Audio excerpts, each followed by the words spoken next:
Olá pessoal, estamos aqui para a nossa primeira aula sobre unidade de ensino 1, princípios e fundamentos da educação ambiental, do curso especial de acesso para capitão fluvial, dentro da disciplina de gestão ambiental. Eu sou o professor Alisson Gregório, vou acompanhá-los nessa disciplina. Bom, dando seguimento aqui à nossa aula, a unidade 1, ela tem esses três tópicos, eu dividi nesses três tópicos, que serão esses próximos três encontros que nós teremos para finalizar essa unidade de ensino 1. Então, os princípios e fundamentos da educação ambiental, nós no primeiro encontro vamos falar dos conceitos fundamentais de meio ambiente e de educação ambiental. No segundo encontro falaremos sobre os conceitos fundamentais de transporte aquaviário. E no último encontro, fechando essa unidade 1, nós falaremos sobre a riqueza que transita pelos portos. Bom, considerando o que nós conceituamos no slide anterior, de trazer os conceitos nesse primeiro encontro, é interessante que nós falemos sobre o conceito de ecossistema, um conceito de biomas, né? Então, o ecossistema, ele é uma unidade natural consistindo de todas as plantas, animais e micro-organismos, fatores bióticos, né? Em uma área, funcionando em conjunto com todos os fatores físicos não vivos, né? Os fatores abióticos desse ambiente em questão. Então, quando a gente pensa no ecossistema, a gente tem que relacionar a parte física, né, a parte não viva do ambiente, com a parte viva também, desde da planta até todos os animais em todas as suas dimensões, né? Falando de dimensão física, em tamanho, e também os micro-organismos. Nesse sentido, o meio ambiente ele refere-se ao conjunto de fatores físicos, biológicos e químicos que cercam os seres vivos, né? Influenciando e sendo influenciados por eles. Pode ser entendido também como um conjunto de condições que permitem abrigar e reger a vida em todas as suas formas, né? Formando então os ecossistemas que existem na Terra. A gente pode concluir então que um ecossistema ele é formado a partir da junção da atmosfera com a hidrosfera e a biosfera, né? Então seria a parte do ar da Terra, a parte da água com a parte da parte viva da Terra também, né? E aí, por assim dizer também, nós teríamos a crosta terrestre, a crosta continental também compondo todo o meio ambiente.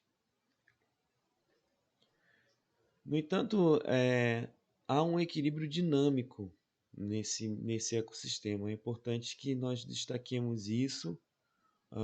Por exemplo, a água ela passa por vários estágios, né, de ciclagem, desde da sua etapa que está no seu formato de água líquida, até ela sofrer a influência da radiação solar, sua temperatura aumentar e ela evaporar, né? Então ela fica num ciclo eterno de evaporar e depois se liquefazer novamente, né? Que é o processo da condensação, onde vai ocorrer a precipitação no formato de chuva.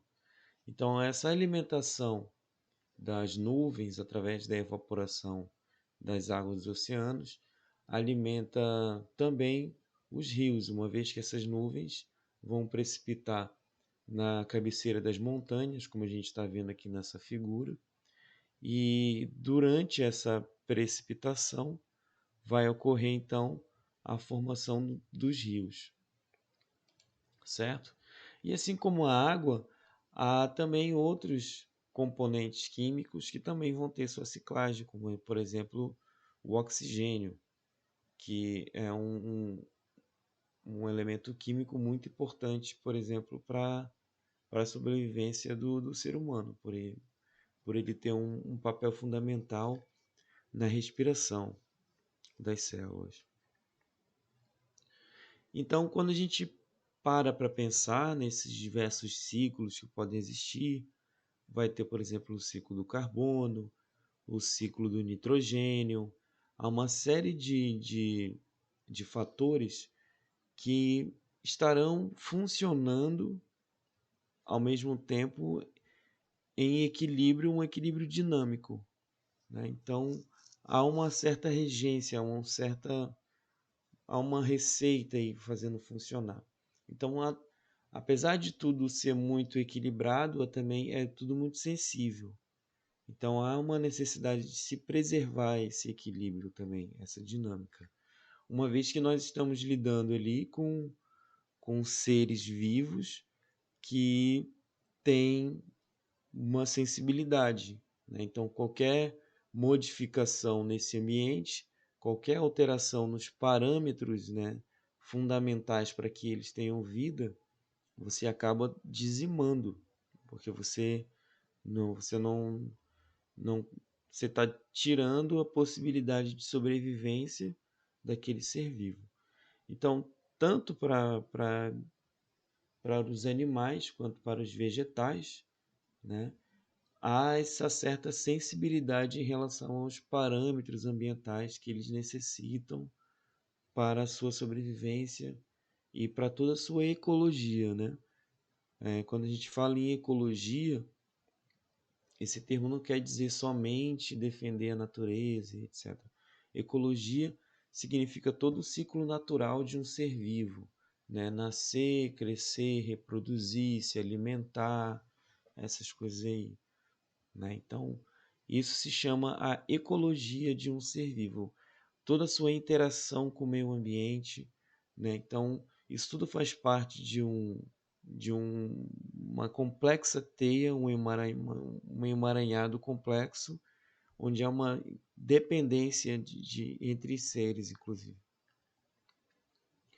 Tá? Então, o que é capaz de tirar esse equilíbrio, né? Um, um dos elementos que é capaz, né, é a questão da poluição. E há um conceito interessante sobre poluição que fala que poluição é um grupo de substâncias potencialmente danosas para o ambiente e cujos problemas críticos já foram identificados. Então, esse é o conceito universal de poluição, né? Ou seja, é uma substância que é potencialmente danosa e faz mal.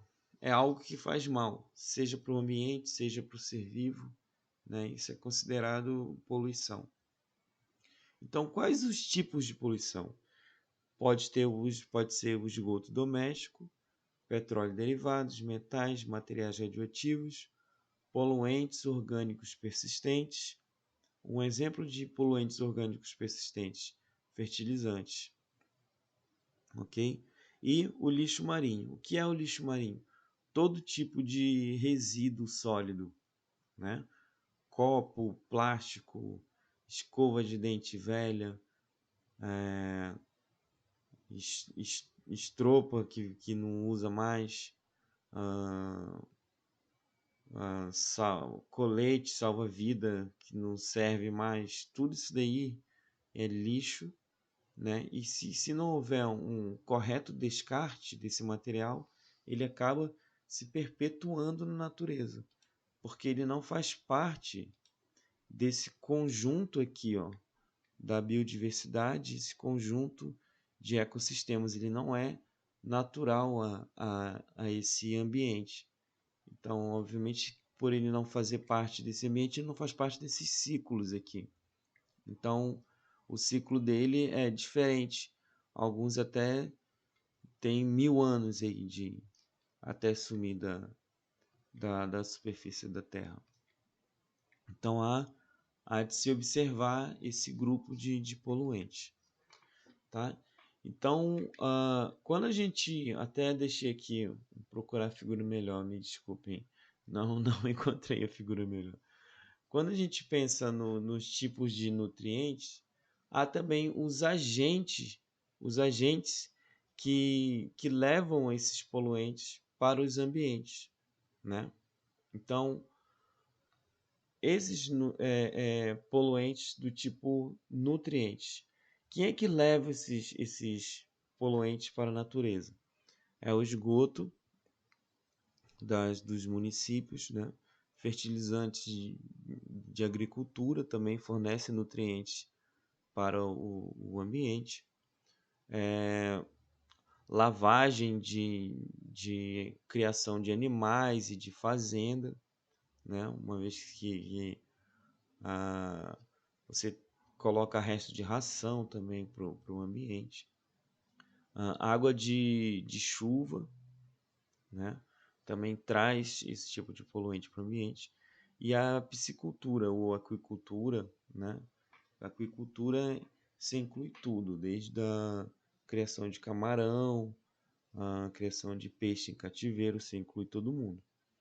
Então, essas atividades aqui é que fornecem esses poluentes do tipo nutriente, né? Esses poluentes do tipo nutriente são aqueles que favorecem a eutrofização, que é aquele processo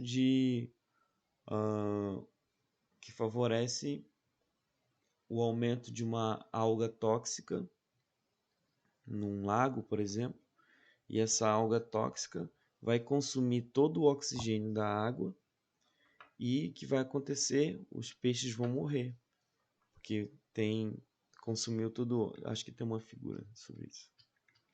Aqui, ó. Com o aumento de nutrientes na água, essas algas, né, que estão ali equilibradas, mas se você começa a fornecer alimento demais, elas começam a se multiplicar. E aí elas consomem excessivamente o oxigênio e o peixe não tem mais como respirar. E aí acontece isso a gente ter essa mortandade elevada de peixe. Tá? Outros poluentes são os patógenos, são aqueles que causam doenças, por exemplo, as viroses ou outros patógenos mais conhecidos. Podem vir também pelo esgoto da cidade, esgoto de navio e a lavagem de criação de animais e de fazendas.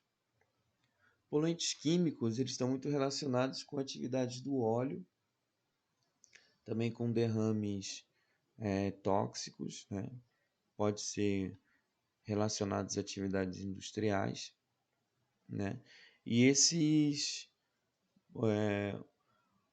poluentes orgânicos persistentes, que são os fertilizantes. Tá? Essa figurinha aqui mostra esquematicamente essas fontes, tentando relacionar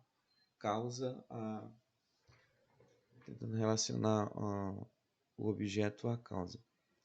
E, finalmente, o lixo, né? Qual a origem do lixo para o mar? Pode ser tanto do continente quanto também das embarcações, né? Porque tem muita gente que acaba jogando de bordo mesmo, jogando lixo no mar. De todos esses poluentes, o que há a maior preocupação em termos de combate, em termos de preocupação de que ocorra algum acidente, é em relação ao petróleo. Por eles ter uma capacidade ele tem vários processos envolvidos nele, depois que ocorre o derrame, e que vão dificultar desde a sua identificação rápida, né, até a sua retirada, sua remoção do ambiente. E é um produto altamente tóxico. Então, realmente é uma preocupação muito legítima. Então, um derrame de óleo ele pode acontecer de uma forma natural, né? Pode ter, por exemplo, uma emissão natural no fundo, e aí esse óleo pode chegar até a superfície ou não, ele pode ficar junto ao substrato, ou pode ocorrer um acidente numa plataforma ou numa embarcação, né? Até o que aconteceu conosco aqui na costa do Nordeste, que foi o derrame de óleo, né? Daquela embarcação grega que passou aqui pela gente. Então há vários processos envolvidos com o derrame do óleo, né? E há também um certo sentido na ocorrência desses processos. O primeiro deles é o espalhamento, né? O óleo, a partir do momento que ele é derramado na superfície da água, ele se espalha. E esse espalhamento ele tem muita relação com a água, com as correntes e etc. Né? Então, se tiver muito vento, muita corrente, nós chamamos de espalhamento e vai haver uma emulsificação. Mas caso não tenha vento, seja mais calmo, o que vai acontecer é um processo advectivo, né? Esse óleo vai se espalhar de maneira mais lenta, ao modo que ele vai se entranhar na água. Caso ele se espalhe e fique nessa forma de mousse, né? Por isso esse nome emulsificação, ele vai se dissolver na água, né? Então há uma diferença entre entranhamento e dissolução, né? Aqui vai ser aqueles formatos de bola de piche e aqui vai ser micropartículas de óleo. E ao longo desse processo eu vou ter evaporação e oxidação, né? Muito relacionada com essa exposição do óleo ao tempo. Então, qual que é o grande perigo de um derrame de óleo no meio ambiente? É que ele tem uma característica de, além de toda a sua toxicidade, né, é de prejudicar os animais, porque ele retira a camada de gordura que permeabiliza os animais marinhos. Então, os animais marinhos eles conseguem sobreviver no ambiente aquático, né? Porque eles conseguem regular a temperatura do corpo através dessa hipermeabilidade que eles têm, né? Todo mundo já deve ter visto um passarinho tomando banho ou um pato, ou alguma coisa assim. Vocês veem que ele não se molha, né? Só algumas partes do corpo aqui que se molha. A maioria do corpo do bicho não se molha, porque ele, quando ele passa o bico nas penas, ele está passando também essa moléculazinha aí que não permite que se molhe. Então, num derrame de óleo, o animal vai ficar desse jeito aqui, né? Sem essa proteção, e ele fica completamente vulnerável, não consegue voar, não consegue regular a temperatura do corpo, e fora que não vai conseguir se alimentar. Então, a destruição é absurda. Então, há de se ter uma preocupação em relação ao óleo na natureza, tá? E os poluentes, eles também têm uma facilidade de se agregar a poluentes, a sedimentos finos, né? Então, quando eu tiver muitos poluentes numa área e também tiver um rio com muitos sedimentos em suspensão, é quase certo que eu vou ter uma associação desses poluentes com os sedimentos mais finos. Então, a partir dessa associação de sedimentos finos com poluentes, esses contaminantes podem viajar mais longe, né? E a partir do momento que eles viajam para longe também, eles podem ser transportados de volta, né? Uma vez que pode ocorrer a erosão naquela região mais externa. Então eu acabo criando uma região extensa com contaminação. Tá? Então já falamos sobre eutrofização. E o lixo marinho, gente, é um dos grandes vilões aí da gestão ambiental, porque não se sabe muito bem o que fazer com essa questão do lixo e o ser humano acabou encontrando uma maneira de dar uma cara de produto para um rejeito, né? um resíduo do refino do petróleo, que era o plástico, e hoje em dia há uma dependência fundamental do plástico. O ser humano não consegue mais viver sem um plástico. O ruim é que a gente vê que vai tudo parar no mar depois.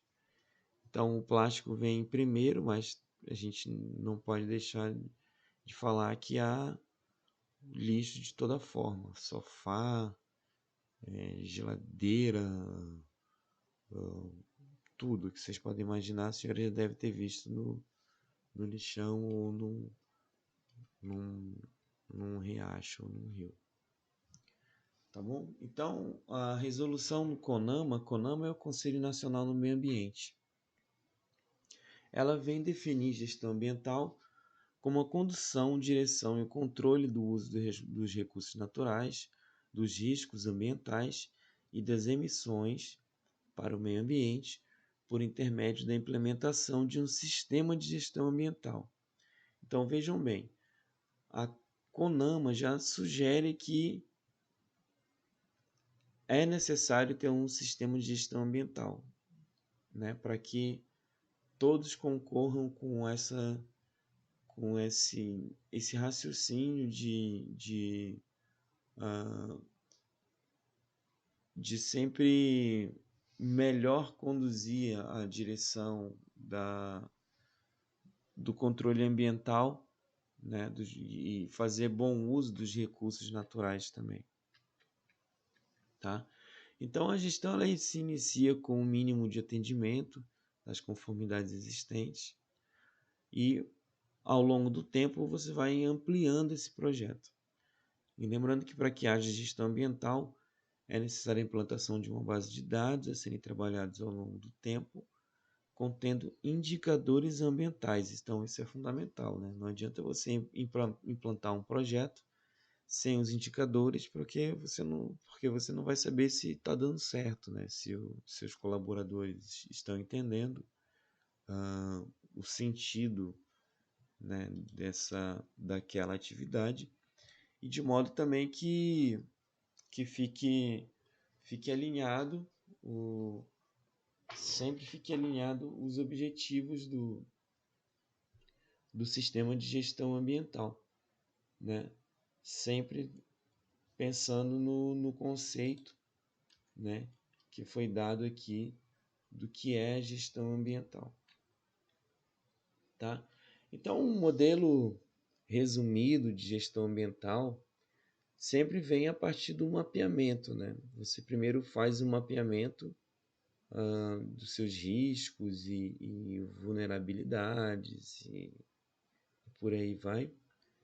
E aí, quando a gente pensa nesse quesito de gestão ambiental para uma atividade portuária, por exemplo, a gente tem que identificar quais esses riscos e vulnerabilidades também para esse porto, né? O que que há de risco, né? O que também essa construção trouxe, o que é que deixou de passivo ambiental e como você pode fazer para inserir as boas práticas, caso não exista, e para que haja uma continuidade disso, né? Então, Após esse mapeamento de riscos e vulnerabilidade, você faz um programa de monitoramento, de segurança ocupacional, e você começa a avaliar os passivos ambientais que você deixa, né? Que todo mundo deixa um passivo ambiental, todo mundo deixa um lixo, todo mundo machuca a natureza de alguma maneira. Então, a partir dessa avaliação do passivo ambiental, você cria um manual de procedimentos e começa a tratar os seus resíduos. E aí você passa a fazer a redução dos seus passivos, e aí você mede se isso está impactando nos custos de investimento e operação, ou quanto custa, né, fazer, quanto custaria para você reduzir esses passivos ambientais. E aí, a partir desses passos, né, o SGA ele já fica mais encaminhado. Então, a partir daí, ele já cria vida, né? Então, o mais complicado realmente é esse comecinho aqui. Mapear riscos e vulnerabilidades e criar esse programa de monitoramento, porque passa muito pelo processo de envolver as pessoas também, né? De saber se elas estão cientes do que é a gestão ambiental, o que as boas práticas podem trazer e por aí vai. Tá bom? Então, gente, tem esse vídeo aqui que fala sobre a década dos oceanos. Eu coloquei no YouTube, mas vamos assistir aqui também.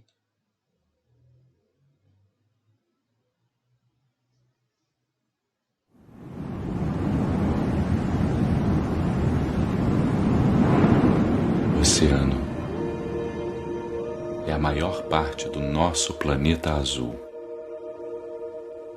Ele cobre mais de 71% do globo e fornece mais da metade do oxigênio que respiramos. De cada 2 respirações que damos, uma vem do oceano. Regula o clima do planeta, nos dá energia e alimento e também promove a nossa saúde e o bem-estar. Todos somos oceano. Mas hoje enfrentamos ameaças alarmantes. Alteração e crise no clima, um dia de enchente e um dia de seca. A poluição, a perda da vida marinha, a pesca excessiva e descontrolada acabando com os peixes nos mares. E para olhar para o oceano e conservá-lo, vamos ter uma década inteira. De 2021 a 2030, a Unesco declarou a década do oceano.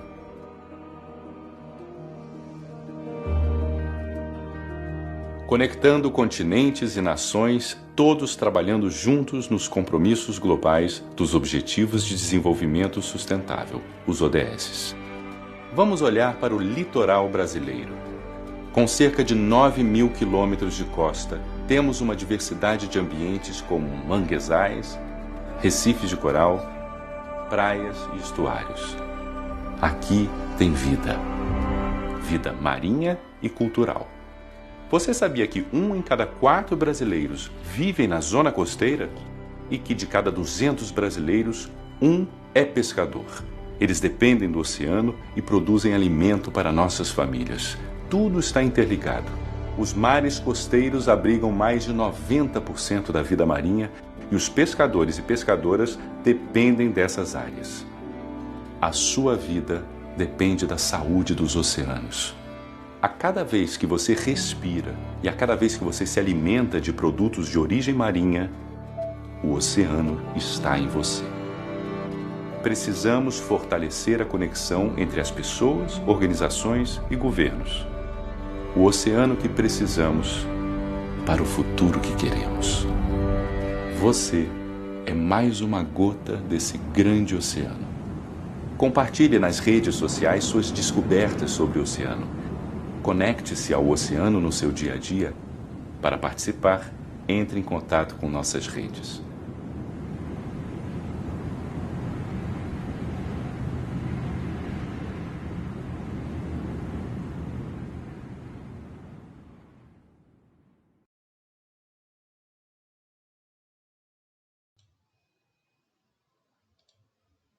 Bom, pessoal, esse vídeo é interessante que mostra essa importância aí da hidrosfera, né? Então, obviamente, quando a gente fala em oceano, a gente tem que espelhar isso também para as águas interiores, né? Que a importância é igual, não é só porque oceanos que a gente vai esquecer dos nossos rios. Tá bom?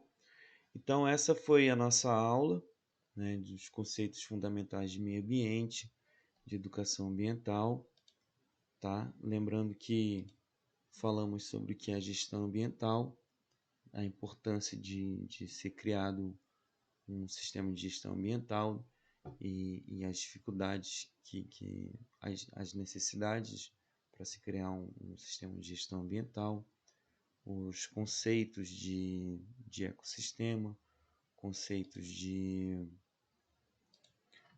conceituação de bioma, conceito de alguns ciclos que a gente viu, né? O ciclo da água, né? E todo esse equilíbrio dinâmico que existe no meio ambiente.